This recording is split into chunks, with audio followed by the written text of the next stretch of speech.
Stacy, welcome to Inclusive Cyber. How's it going? Very well. Thank you so much for having me, Danny. I appreciate you taking the time of your out of your busy schedule to have this conversation. One thing that I want to do with Inclusive Cyber is having guests on to talk about how they navigated their career. And some people are barely starting their career, some people are in the middle, and some more other guests have been kind of in their latter stages of their career. With that being said, can you provide a quick overview of what you've been doing in the IT cyberspace? Yeah, sure. Well, I think it's a great topic. And I think cybersecurity is an interesting field to explore from the lens that you describe, because I think you can kind of come into this career field at any point during your career because number one, it's growing and the demand is so high. But then there are also lots of specialties where maybe you're not necessarily an IT or technical person, but you're proficient in other areas that would also be applicable. So it's been kind of fun watching this workforce evolve over time. But I kind of came into it a little late in my career, or maybe halfway through. I've been in Washington, D.C. my entire career, and I cut my teeth on Capitol Hill, and I was a baby and knew nothing. But I probably maintain to this day that it's one of the most important jobs I've had because I learned everything about how our federal government operates, how it's funded, by working in Congress and understanding the appropriations process and that. So I was very young and didn't know anything, but came out knowing a lot more that served me later in my career. I spent a couple years there and had every intention of staying on the Hill. But candidly, after 9/11, I made a determination that I needed to do something different. I knew that I wasn't going to join the military, but you'll recall too that shortly after 9/11, the Department of Homeland Security was stood up, and I knew that's where I wanted to go. I wanted to be a part of this initiative. I mean, we had no idea what it was going to be like when the department evolved. Of course, they took all these individual agencies and put them under a single umbrella. So it was a very interesting learning experience. And I did, a couple of tours in various entities throughout DHS, including FEMA, CIS, which is Legacy INS. And then also NPPD, which is now CISA, where cybersecurity is managed for the federal government today.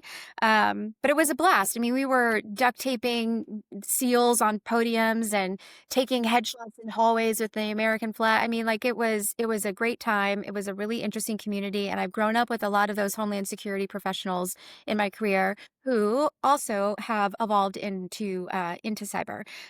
So Danny, I spent a ton of time supporting DHS as a contractor. I never went in as a Fed, and that was somewhat on purpose because I wanted to have the private sector pay for additional education. So Mm.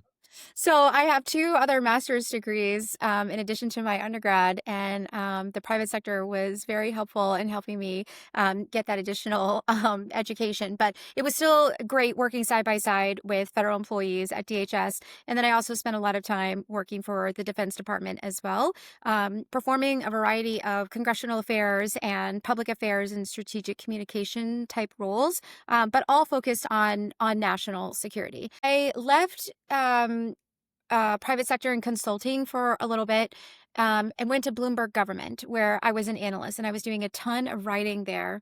And I had a massive portfolio. So I had press credentials, but I wasn't a reporter. I was considered an analyst, but I was basically starting to look at the intersection of business and national security and what that meant for the public and private sector. And my portfolio included everything from defense and intel to Homeland Affairs and Veterans Affairs, but then also cybersecurity. And that's where I got into cybersecurity. So probably that was around 2012. So more than a decade ago now, but it was becoming pretty prolific. I think the United States government has always been doing cybersecurity and the private sector has helped in some way. But that was the start of the first information sharing legislation that came about, which consequently, as part of the appropriations package right now that we're dealing with in 2025 includes an authorization of that bill.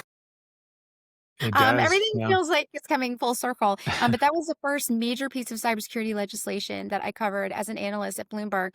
And I just remember going to my boss at the time and thinking, this is such a fascinating field. I want to cover more of this. And then over time decided I think I want to go back into consulting and helping private sector companies one on one, and focus on cyber. Cybersecurity has a national security mission, especially when you're working with governments, and so that is kind of what led me to running government affairs for a premier global cybersecurity company for about 7 years. So really trying to help governments understand some of the nuances and technicalities in some of these breaches and what the impact is to victim organizations, but then more importantly, as policymakers think through legislation or any other type of executive actions from the White House on how CI owners and operators or how entities should manage cybersecurity, like what are the real world effects of that? Which has brought me to where I am today. So, at Yeah. Venable today, and we've got a whole crew here that continues to provide that type of policy advice and support to private sector entities. Yeah, Stacy, thank you for sharing that amazing background in your career. So let's take a couple of steps back. So you're in the Hill, and you mentioned Washington, D.C. So during that time, you still weren't in that technical field. It didn't come until later. Is that correct? Yeah, no, not at all. I was working for the House Veterans Affairs Committee, specifically for the Health Subcommittee. So we were trying to help veterans get greater access to healthcare through the VA healthcare system. Um, I went into public policy and wanted to work on the Hill to get that experience, but I wasn't at the time, at what was I, 21, 22 years old? I wasn't focused on a particular subject matter. I just wanted to get on the Hill and start getting that experience. So I didn't start getting focused on the national security aspect until after 9/11, until after DHS was stood Right. up. Yeah. So, so then you start looking at the intersection of business and national security, and then getting into cyber roughly about 13 years ago. So when you first started, what did you initially think of cyber? Since we love our technical jargon, I actually did a video kind of in my social media, but it's all the technical jargon.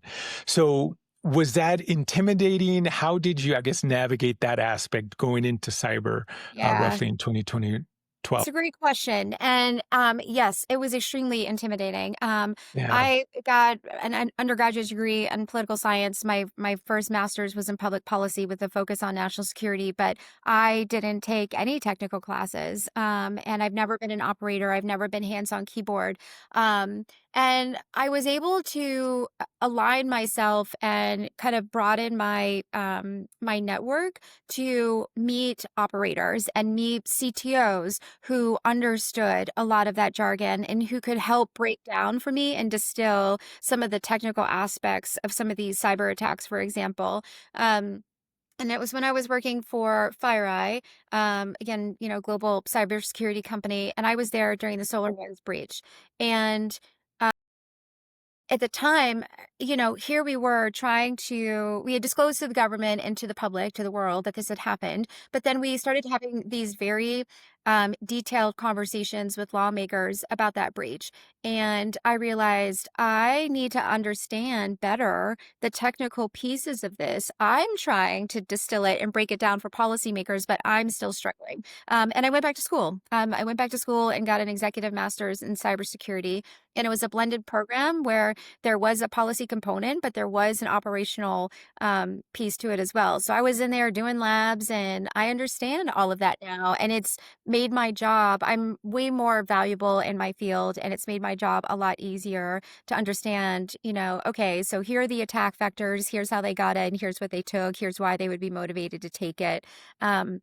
And those pieces are really important when it comes to policymaking, right? Like we need policymakers to be able to understand some of those technical nuances before they start, passing bills or putting out regs.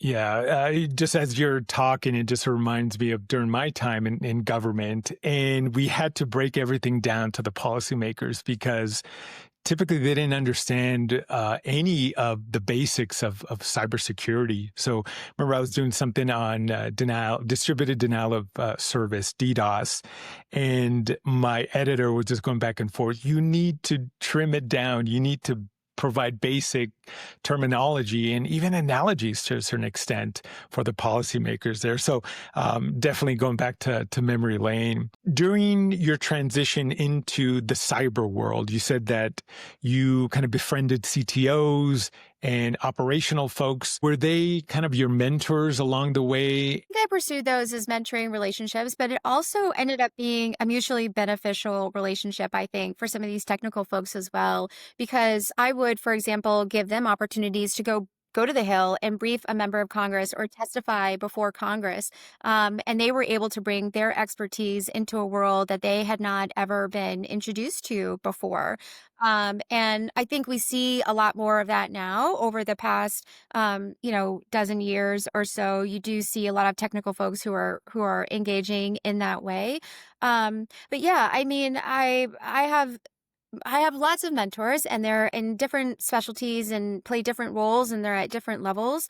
But I have always been a huge fan of branching out and meeting people who don't necessarily have the same skill set as me, so that I can kind of borrow and get influenced by their backgrounds and their experiences. It's only made me, much more smarter in this field. Yeah, no, I definitely agree, Stacy. I think your background in policy is something that obviously a lot of cybersecurity folks don't really pay attention to or even think about. But I think it's just a marrying of different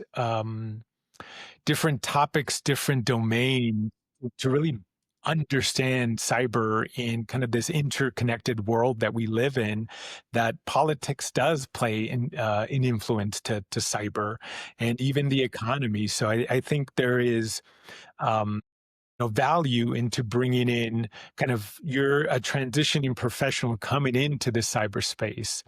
So one question kind of following up with the mentors, if somebody came to you, Stacy, how do I find a mentor in IT and cyber? What recommendations or what advice would you give them? I think similar to kind of anecdotally what I was sharing with you, like what is your weak spot, right? Where are you, um, what's your weakness? What do you actually, what would enhance your ability to do your job better? And then find someone out seek someone out who specializes in that particular field or that particular skill set. Um, and I think that makes you a more holistic professional, whatever your specialty might be. And I would also say do it with multiple people, and not necessarily someone who is just at your level. Obviously, seeking out folks who have been around longer than you and have more experience is beneficial. But I also think it's really important to do that same type of networking with folks who don't have as much experience as you, who might have just come out of school, who might have been working for a completely different organization and they don't have as much experience, but they've got, different experience. I think that lends itself really nicely to keeping you fresh and up to date on some of these, evolving fields. Yeah, no, that's great advice, Stacy. I have a lot of people reach out to me on LinkedIn to say, "Hey, I want to get into cyber," but I think there's some due diligence that people need to really understand. It's the analogy that I use is, they're coming to us to say, "Hey, I want to join the medical profession." I'm like, "Well, what part of the medical profession?" It's a very wide field. So when primarily students say, "Hey, I want to get into cyber," well, what part of cyber? Right? Right. Could Yes. be in the technical. For me, the policy, the governance, risk, and compliance was always boring, but I'm finally understanding that that is kind of the bedrock of cyber. It If you don't is. have that, then you Yeah. don't have a solid foundation. Yeah. Um, Yeah. so in regards to, I guess, the advice for students, you're essentially saying, hey, just reach out to folks. Would you recommend LinkedIn? Would you recommend probably local network opportunities? More of the latter. So I think LinkedIn is a great resource. I use it quite a bit. And I get a lot of cold calls, if you will, off of LinkedIn from students who similarly are asking for career advice in that. But I also think that it's misused and then people don't really ascertain like, well, what do you really do? And there's a lot of miscommunication and it turns kind of salesy also. So I would Yes. say It's going to events. So going to cybersecurity events around town. I mean, you could look at a calendar every single day. There's some type of cybersecurity engagement, whether it's a larger conference out at RSA or Black Hat or DEF CON, or some of these smaller groups. Think tanks hold open events. They're generally free, especially to students, where you can go and meet and listen to practitioners. And my experience in this field is that people are very open to having those mentoring relationships, but it really means, pounding the pavement a little bit and going out there. And yes, use LinkedIn as a tool, but don't rely on that. Sometimes I have people who will reach out to me on LinkedIn and ask for like a recommendation for a job, and I've never even met them. And so, it's about relationship building. And that, one of my dear mentors was actually from the Hill, my first boss here in Washington. And he gave me two pieces of advice, which I maintain to this day. The first is never assume anything, which has saved me in a lot of different ways over the years. It's a really great litmus test. I encourage everybody to always think about that. No question is actually that dumb. But the second thing that he taught me was work smart, not hard.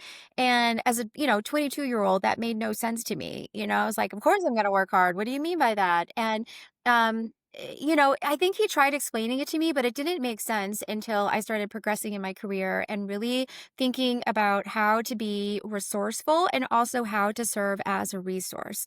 And part of that is your network. It is all about relationships, and not just in DC. I think DC gets a bad rap for that. And, yes, there is a little bit of that. But I think in any career field, right, it is about relationships, being able to work across different types of organizations, different business units, and in some cases across different sectors.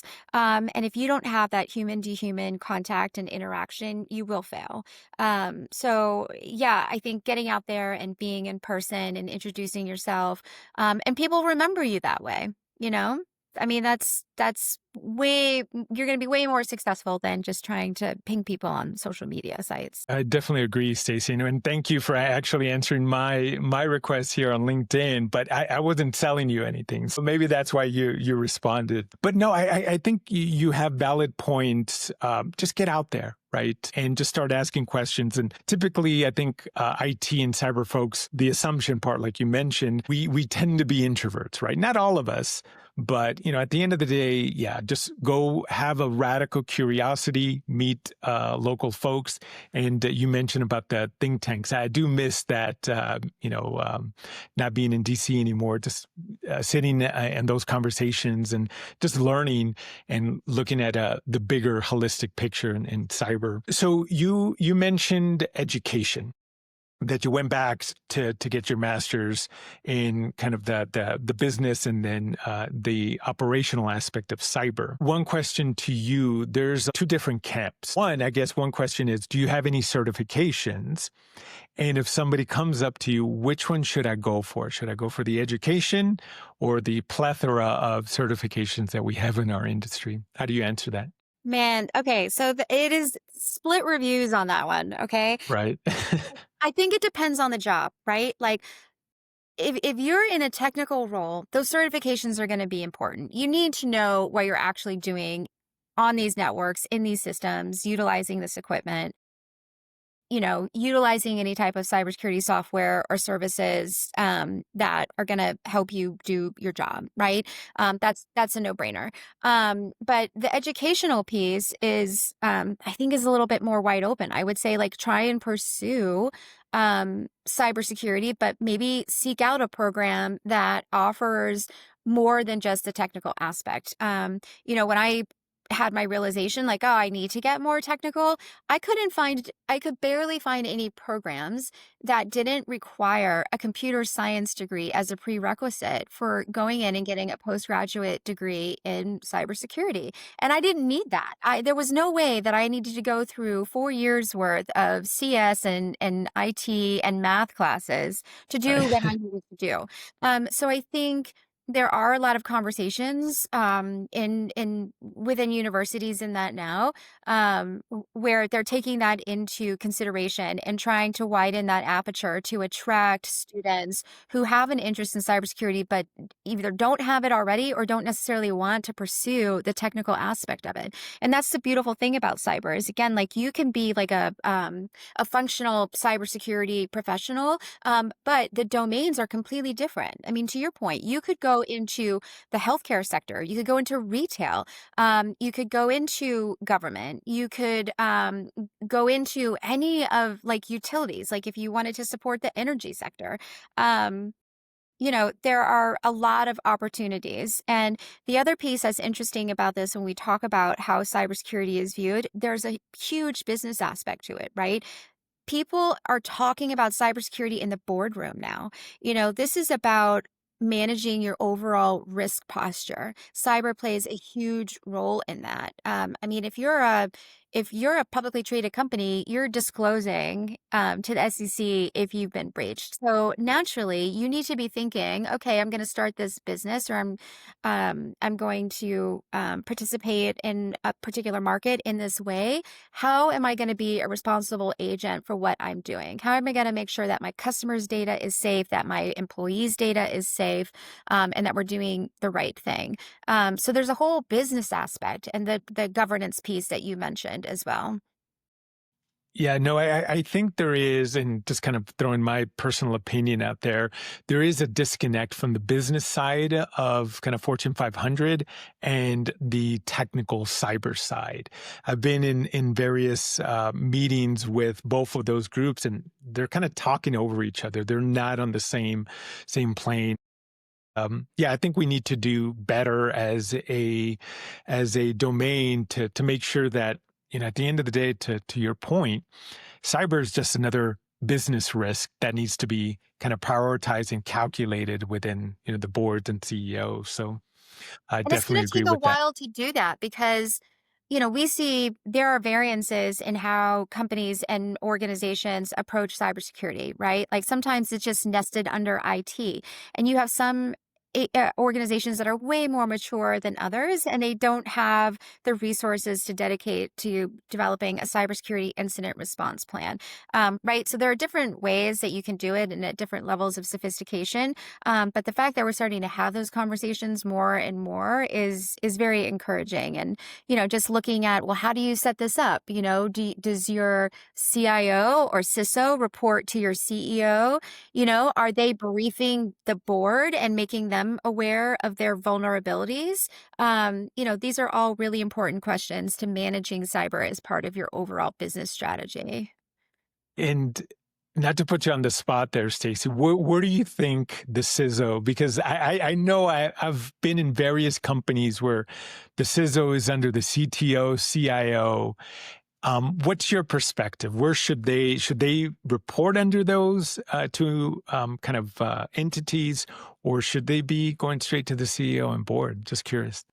I don't have a canned response because I think it really does depend on the organization. It depends on its size, it depends on its mission, it depends on whether or not there is a board. But there are other components that make that reporting structure less important, and just having things like a cyber incident response plan in place so that there's at least a notification and a communications process if something pops off, right? That wherever that CISO or CIO is sitting, that they, once that plan kicks in, they do have access to the CEO or to the board or to whoever the decision makers are going to be with respect to how to respond. Um, I don't think that there's a right answer. I think it just depends on having multiple components in place so that you are positioned to respond to a breach if you become a victim. There need to be open lines of communication. And so sometimes maybe it's not a direct reporting structure, but there's a dotted line, and that door is always available to be open in the event that something happens. You want to eliminate any of those silos where your technical leadership are not able to reach those senior level decision makers in the C suite. overly communicate is the key here for those Yeah. situations there. So, Stacey, let's transition to generative artificial intelligence. It's the new buzzword that is kind of capturing, the country here and probably globally. So, kind of a two-part question, looking initially macro level and then micro. So, is generative artificial intelligence, from your perspective, good or bad for society?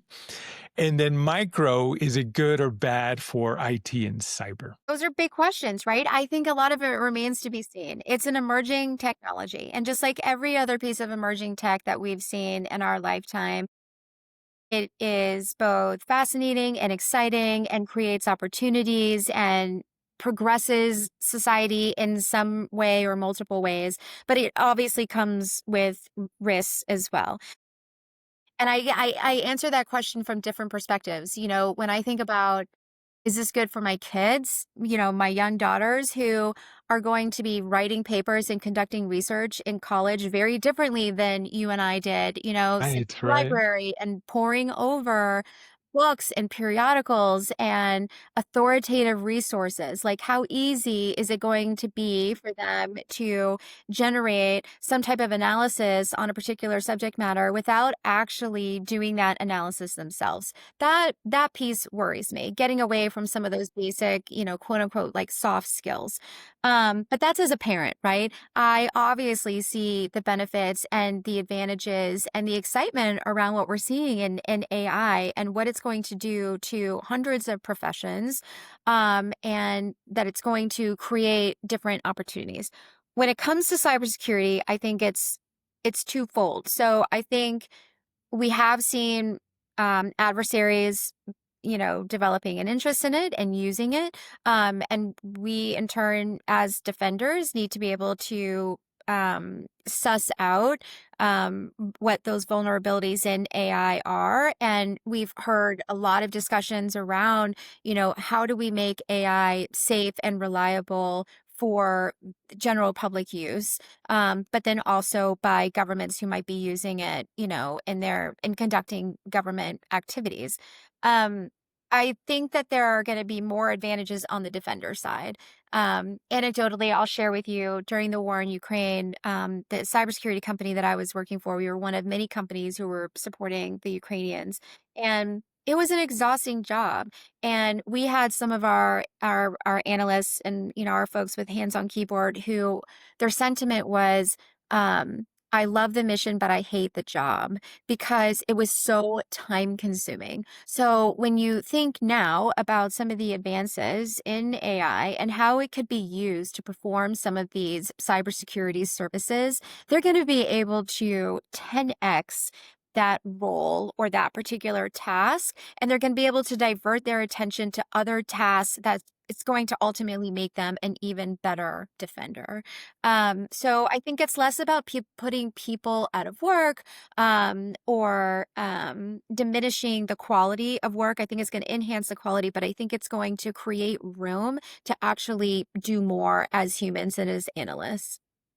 Yeah, that's an interesting point, Stacey, because I think, as you're aware of, there's a lot of burnout in cybersecurity, kind of the security operations center, just reviewing all these alerts, and then kind of the anecdote that you shared, where I think people are just tired of the mundane task. And, to your point, that hopefully AI will be able to eliminate those tasks, and then now we can focus on the more critical, Exactly. leverage more critical thinking to think Yes. holistically and maybe Yeah. more strategic on those fronts. So, yeah, no, definitely agree with you on that.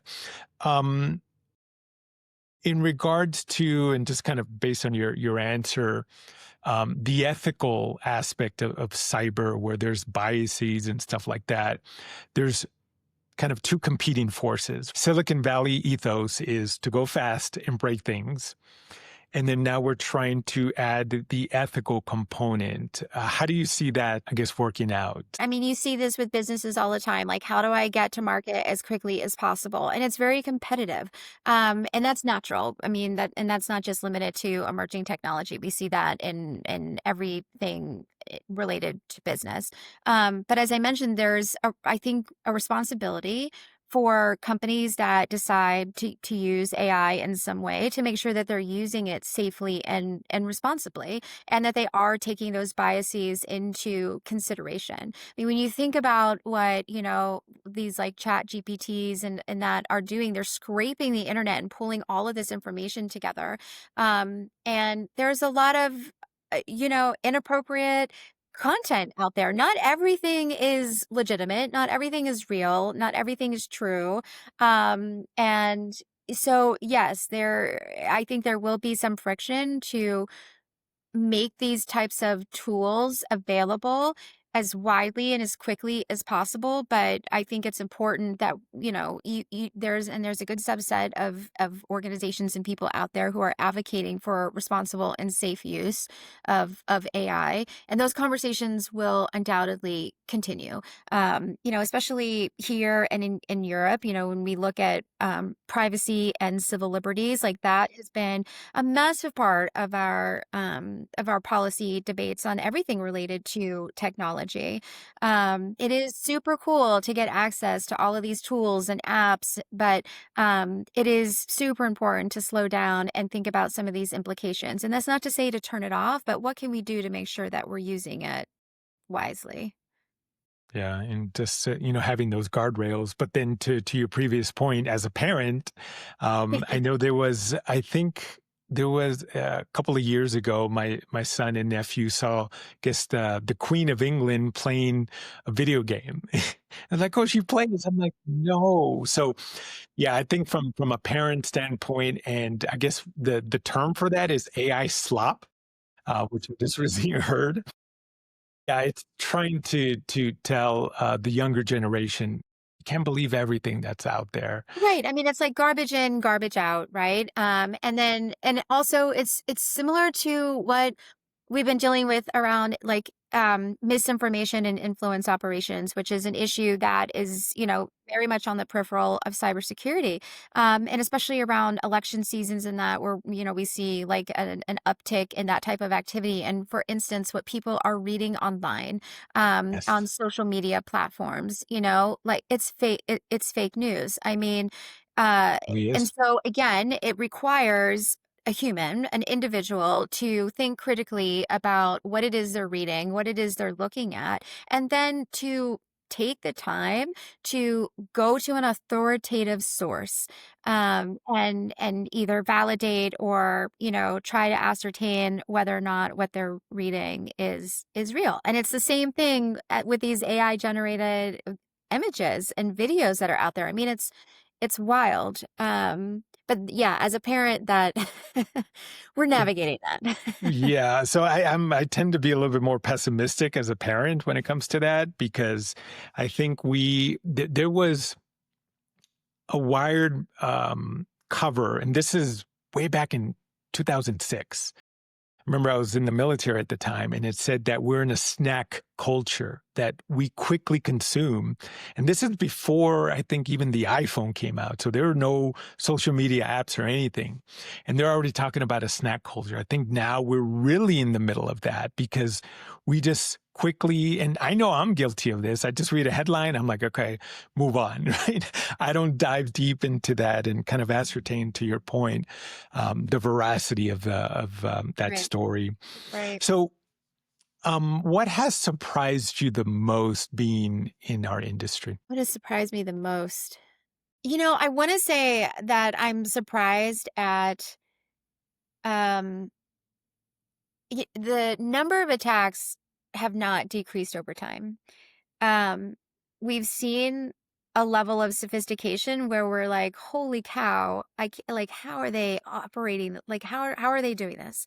The thing that continues to surprise me the most are the less mature methods of attack that are continuing to proliferate. Sometimes we're looking at really basic security vulnerabilities here and mishaps that could have easily been prevented by using things like zero trust or just multi-factor authentication, or effective password use. There are some very basic cyber hygiene practices that are still not fully in place across all levels of organizations. And that part continues to surprise me. Yeah, no, I appreciate that answer. The other thing is patch management, right? Yes, Um, when I was in government, I was kind of doing a lot of victim shaming, and for the companies that would get compromised, I'm like, how can you get compromised with a 5-year-old vulnerability that you have not patched? And now being out of in the private sector, it's hard, right? So it's right, really hard to patch, and especially if you don't even know kind of your assets and what you have on right. premise or Well, even and in it's the like I cloud. say that, but then I also understand, right? It goes back to what I was saying earlier about the resource questions, right? There are still a lot of entities who have competing interests when it comes to their budget and how they decide to how much they decide to spend on IT and cybersecurity in general. And if you're not dedicating talent and money towards a really robust cybersecurity posture, those types of things are going to fall to the wayside, and you are going to miss things. So I understand it, but I still continue to be baffled by it. Some of these things don't actually cost that much money. Agreed. So I know we're coming up here on time, Stacy. So the way I end the podcast is asking for books. I'm an avid book reader, and as you can see over here in the corner, all these books that I'm still in the middle of. So, what book have you recently read or currently reading that you'd like to share with the audience? Cybersecurity book or a non-cybersecurity book? Yes. So it doesn't matter. Some people have mentioned, I think, fantasy books. So Okay. just something, it could be kind of a popcorn book that is non-tech related. So All right, anything. I'll give you two for Sure. favorites. So on the cybersecurity side, Ghost in the Wires by Kevin Mitnick is one of Mm, my favorite cybersecurity related books out there. And sadly, we lost him a few years yeah. ago. But he was one of the first, well-known hackers who Right. averted Right. the FBI for a considerable amount of time. And this book is just genius. I mean, he's just writing about the things that he was getting away with some of these telecoms, and it's fascinating. It's an easy, comical read. But what's great about it is it's so foundational to the same problems and the same risks that we talk about today, and Hmm. some of these really advanced attacks. So that's a great read. It's probably one of my most favorite cybersecurity related books. Um, non non cyber personal would be The Awakening by Kate Chopin, and it's a very small book. And I don't I'm an avid reader as well, Danny, and I don't really ever read books more than once. I don't go back and reread. But this book I did, and I read it for the first time in high school and was horrified by the story. And anybody listening can go look it up. And I had such a hard time with this story, but then I read it as an adult and had a huge appreciation for the primary character in that book. And it was an interesting exercise to go through to have such a different reaction to something after living life just a little bit. And all ties back to that first thing I told you. My mentor on the hill taught me is to never assume anything. And I think that was a huge lesson, in a 15-year gap between reading that story, is to never assume what someone else might be going through and what it might be like to walk in their shoes. Great advice there, Stacey. And I'll make sure to put those books in the show notes for this episode. But I really appreciate this conversation. You have an amazing career, and I would say you're still in the middle of it. And I know you're going to be doing, more great things here in the future. And just kind of throwing this out, another aspect of inclusive cyber, I'm doing fireside chat, so I lose kind of the stuffy overcoat and button shirt, and I have my headphones, and we just kind of do a deep dive into whatever topic. So One thing I would love to kind of pick your brain on is policies and kind of government, and how do we inject cyber into that a little bit more efficiently, and just kind of what you've seen. But yeah, let me know. I'd love to have you back on the Yeah, show. But again, I I'd be happy to do appreciate that. this. Yeah, I appreciate the conversation. Yeah, thank you so much, Danny. This was fun.